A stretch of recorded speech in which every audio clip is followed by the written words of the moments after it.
Hello, I'm a random person on the internet, and this is Unknown Reviews, where I take a look at books that I feel like deserve more attention than what they're getting, or maybe they deserve the amount of attention they're getting, but I still want to talk about them. Today's book is The City in Glass by Nghi Vo, and I apologize if my pronunciation's a bit off on that. I am sure I'm missing some tones in there somehow. Anyway, the author is most well known for The Empress of Salt and Fortune, which I have not read, but I have heard described as one of the best, the blank of blank in blank books that are really common in the fantasy / romantasy genre. So, heard good things about that one, have not read it, but I have read this, and I do like this. So let's talk about it. Currently on Goodreads, this book is sitting at a 3.68 with 7,214 reviews. Now that might sound like a lot of reviews, but to put it in perspective, a different, somewhat similar in concept as far as an angel romance goes, which I will argue this is not quite, that is not the point of this book, but still something vaguely with angels and romance in it. The first book in the Hush Hush trilogy, well, Hush Hush has 749,096 reviews. So this is getting 1% of Hush Hush. Now, I've never read Hush Hush. Could be fantastic, could deserve that much attention, but this is getting 1% of that. So, I will be going into spoilers for this book. So, as a quick do I think you should read this? Yes, I think you should. I think that this is a book that does well as a book, which sounds silly, but there are some books that I could see being great movies, see them being great TV series, seeing them great in other formats. This is a book which I truly feel like you need to experience as the book. Now, I can review it, I can talk about it, but you will not get the same feeling from me talking about the book as reading the book. The book is, I think, honestly pretty approachable. I think its language is pretty approachable, but at the same time, it is moving and poetic. The way it talks about its subjects, it makes me want to be there and makes me just yearn for a time and place that does not and has not existed. Certainly not for me in my life, and not really in this world, because it's specific to this world, a world where angels and demons literally exist and towns can be raised by an army of angels. This isn't something I've ever experienced, and yet I feel like I have experienced it in this book. Now, the book does go into death and dying and war and descriptions of that nature. Now, I think it is never overly gory. I feel like I didn't really even wince at its descriptions of violence because it doesn't revel in the violence in the same way that other books do. It's not, the violence isn't for the violence sakes. The violence is because life has violence. And I feel like this book doesn't want to focus on that and wants to focus on life. And if life has violence, then the book's gonna have violence. So if you can't handle any amount of that, understood, but if you don't mind, even the descriptions from historical texts, just normally, talks of war, if you can handle that, I think you can handle this book.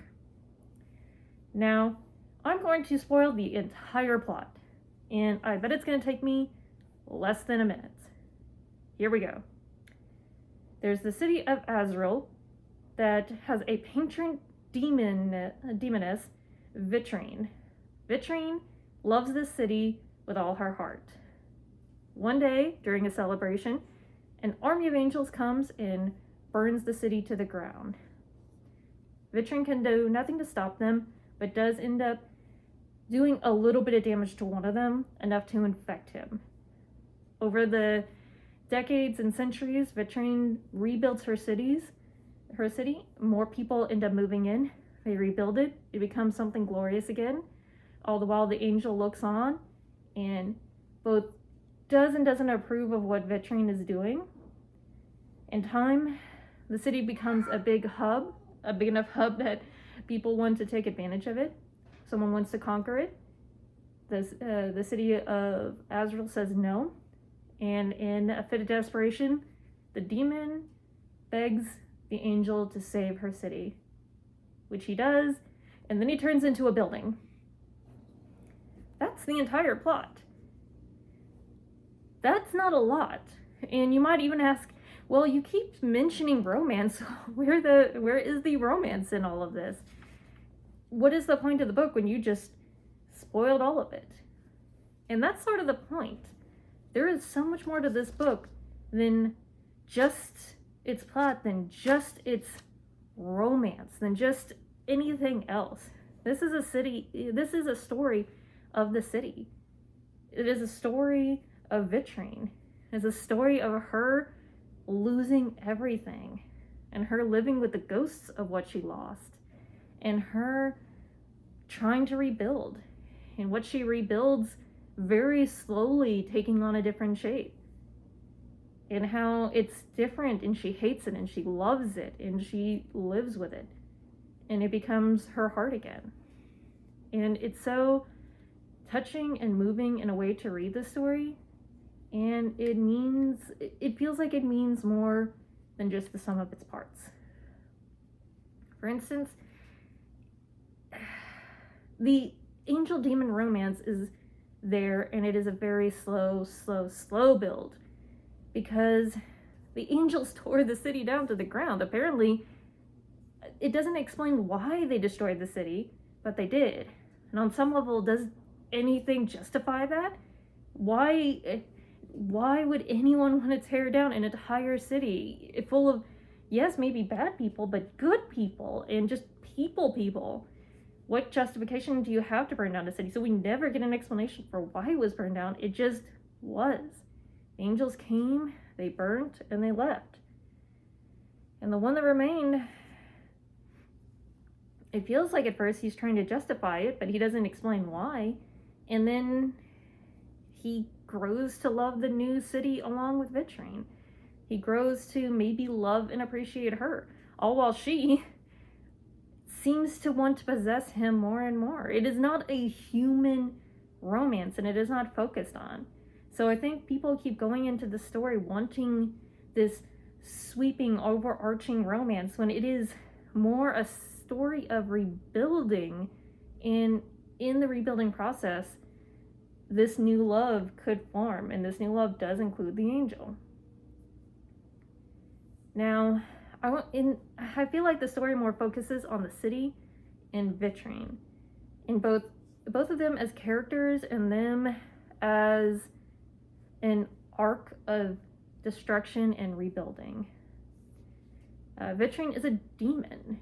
Her kind exist, and they are not kind.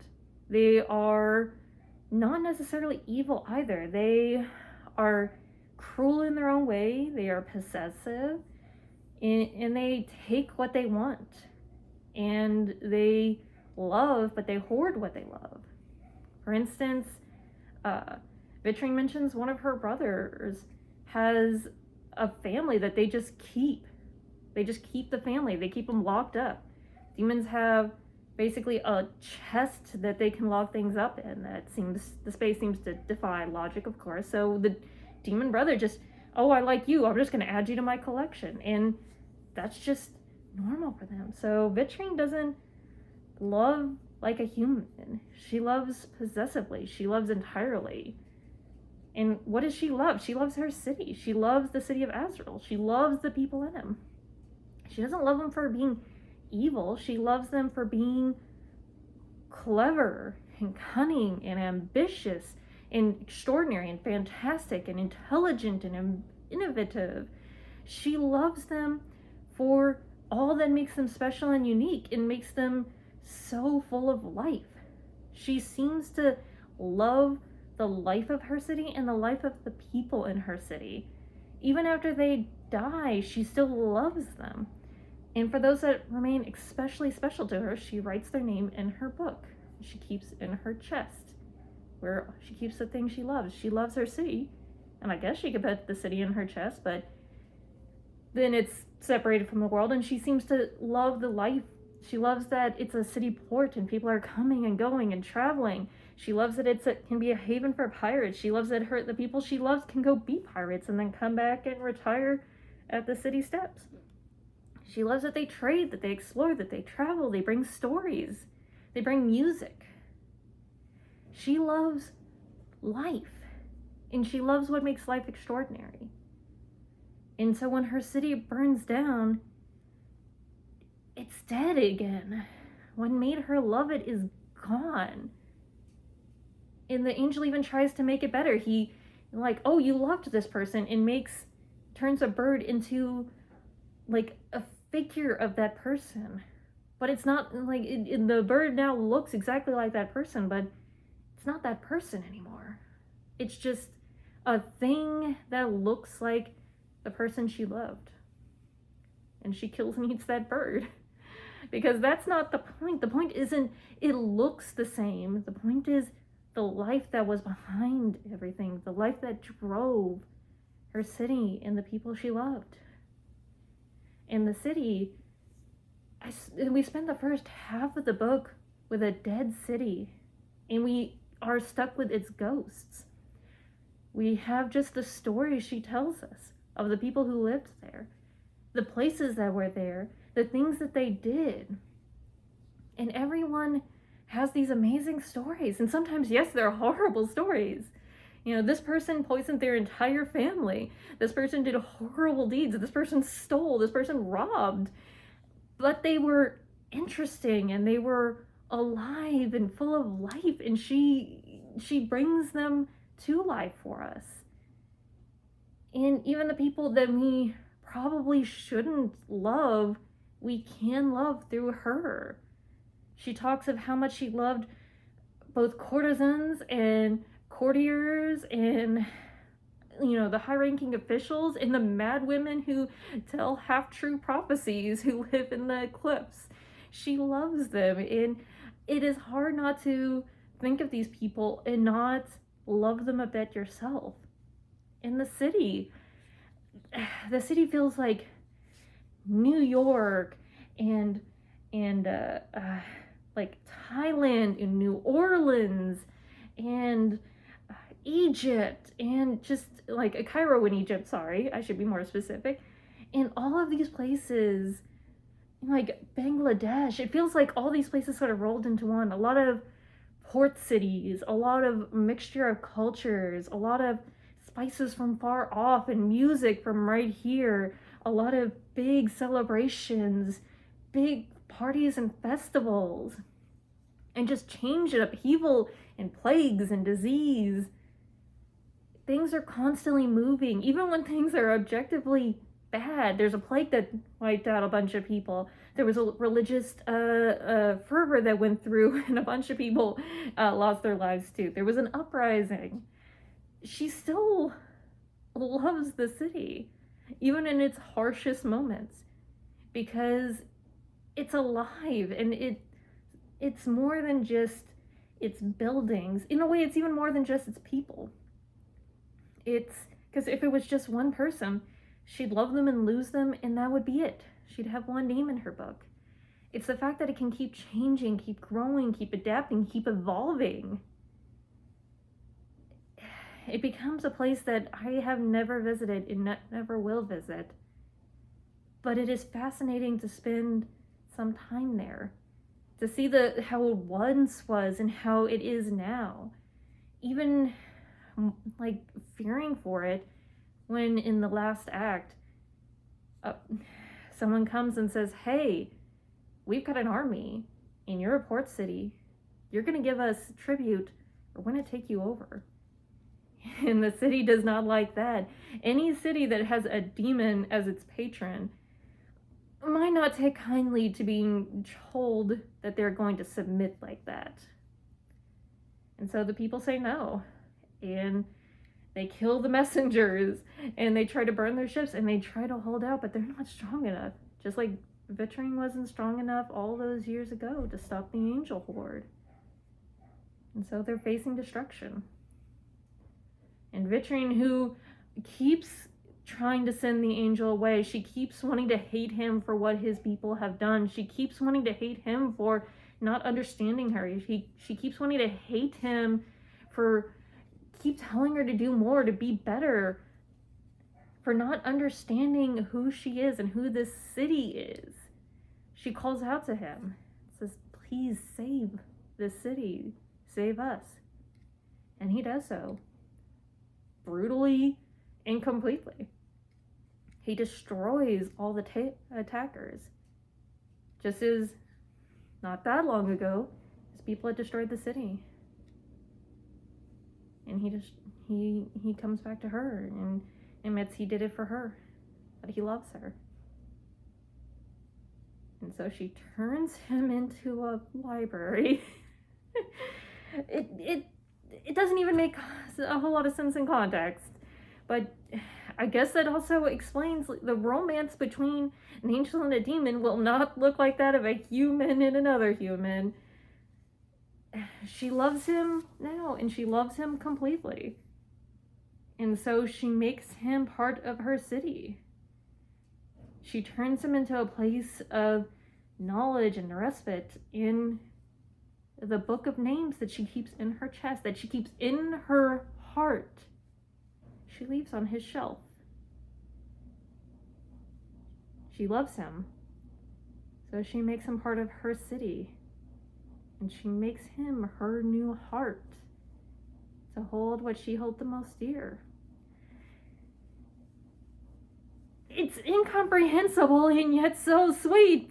It's so strange and wonderful and cruel and weird, and it's hard not to love it. It's hard not to love the world that Nghi Vo has created here. And I feel like I'm just talking just around in circles of, you just need to read the book. Is it going to be the traditional romance? No. Is it going to be just a traditional story of a person overcoming? No. It's a demon in her city and the ghosts of it and her rebuilding it. And it's going to be weird and wild, and it's going to be wonderful. And quite frankly, this book deserves way more attention. Everyone, like, I feel like what I see what I see women talk a lot about is they are tired of the monster man and the woman who loves him. They want a monster woman, and this is a monster woman. She's monstrous, and she is wonderful in her monstrosity. And hey, if you want LGBTQ representation of any kind, this book doesn't care. Like, it just, hey, this is a thing that exists. We're not even going to focus on it. Enjoy. It's a world where that's not the main point, so we're not going to worry about it. So, this is a book that I don't know if I'm going to remember every single detail in 10 or 20 years, but it gave me an adventure that I did enjoy. I did really love reading it, and I loved this world that was created. And so I really hope more people take a look, and maybe they'll love the world too. Anyway, that is way more than I was expecting to talk about this book, so bye. One of these days this is gonna work. Nope. All right then.